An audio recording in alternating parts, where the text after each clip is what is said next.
A day after former U.S. President Donald Trump announced plans to seek re-election in 2024, launching an early bid to become the Republican nominee in an effort to preempt potential rivals, one of the most prominent donors in the Republican Party said he would no longer support Trump.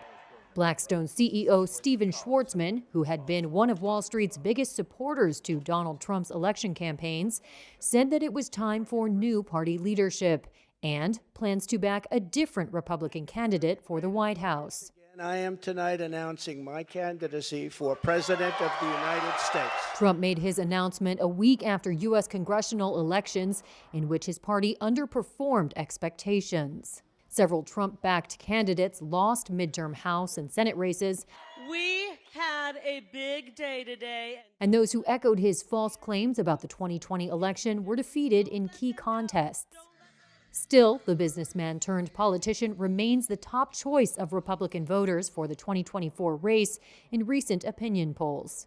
And Stanford professor and political scientist Francis Fukuyama says, despite hand-wringing in the GOP, Trump will likely win the Republican nomination. I think that he will be the nominee. It's going to be very difficult, given the passion with which his base reveres him, for anybody else to run.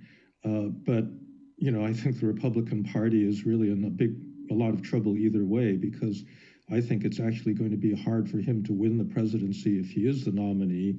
Another potential headwind for Trump this time around, a new media landscape. Media mogul and former Trump loyalist Rupert Murdoch has reportedly warned Trump his media empire will not back his attempt to return to the White House. The Wall Street Journal's editorial board wrote on Monday the GOP and the country would be best served if Trump stepped aside. And the New York Post, also controlled by Murdoch, covered Trump's 2024 bid with the headline buried on the front page that was more of a slight. Florida man makes announcement. And it's not just Murdoch-owned papers. Fukuyama says a change in the way the media covers Trump could shake up the former president's playbook. The media is probably going to cover him in a different way. You can already see that just in the days since the election, where, you know, in 2016, everybody was bending over backwards to be even-handed and to give him the benefit of the doubt when he said something really crazy.